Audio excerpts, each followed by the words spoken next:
Masters in English किया है, लेकिन इसके साथ साथ ये सिविल सर्विसेज के लिए पढ़ाई भी कर रही है। आज के इस प्रोग्राम में मिलिए मास्टर्स इन इंग्लिश करने वाली मोमोज वाली बेटी से, जिनका ताल्लुक इधर शहरी श्रीनगर से है। आपका बहुत शुक्रिया सर, आप अपनी पढ़ाई सिविल सर्विस के लिए करते हैं और अपने बच्चों का ख्याल, ये सारा सिस्टम कैसे मैनेज करते हैं आप? अस्सलाम वालेकुम वरहमतुल्लाह। जी बस अल्लाह पाक हिम्मत देते हैं तो कर लेती हूँ। जब तक अल्लाह मेरे साथ है तब तक इंशाल्लाह मेरी हिम्मत भी है, और जब अल्लाह किसी को वो नहीं कहते हैं हिम्मत दे तो कोई उससे उसकी हिम्मत छीन नहीं सकता।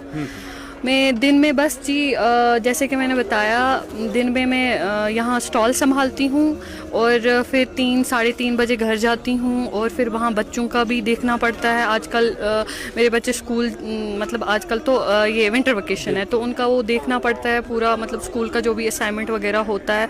फिर उसके बाद बस ये मोमोज से रिलेटेड जो भी मतलब स्टॉल से रिलेटेड जो भी काम होता है वो कर लेती हूँ। फिर उसके बाद थोड़ा टाइम निकाल के अपनी स्टडीज़ भी कर लेती हूँ, और काम भी चलता है अल्हम्दुलिल्लाह, और साथ साथ पढ़ाई भी होती है बच्चों की भी अपनी भी अल्हम्दुलिल्लाह। जी जी।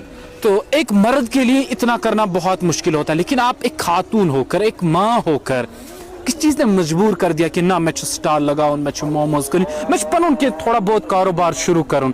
और भी कई सारी चीज़ें थी, आपने यही क्या चुना? और जो पढ़ाई का मामला है उस सारे को कैसे मैनेज करते हैं आप? जी मैं ये कहूँगी कि बच्चों ने मजबूर कर दिया।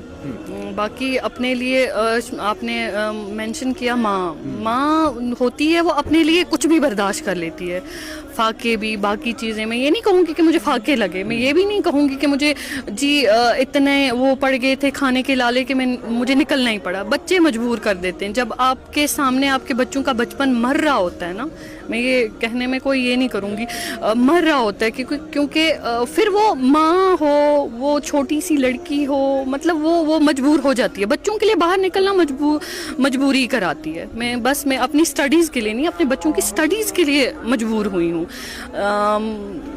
बस ये कहूँगी, और ये भी कहूँगी कि जो मतलब ऐसी माएँ, बहुत सारी माएँ होती हैं जो माफ़ी चाहूँगी कि वो जो जाएंगी वो किसी के सामने हाथ फैलाएंगी, उससे बेहतर है, मैं उन माँओं को कहती हूँ, बेहतर अगर आपके पास कोई भी ऐसी अपॉर्चुनिटी आपको मिलती है कि बाहर निकलकर आप ये काम कर सकते हैं तो करें। इसमें कोई ये हर्ज नहीं है, इस्लाम में कोई मना नहीं है, कोई मना नहीं है कि आप हक हलाल तरीके से बापर्दा रह करके अपने काम के साथ काम रखें, कोई मना नहीं है, कुछ नहीं, आप कर सकते हैं। ये है माँ। मजबूर किसने किया? अपने बच्चों ने। गिला किसी से नहीं, शिकवा किसी से नहीं, लेकिन बच्चों की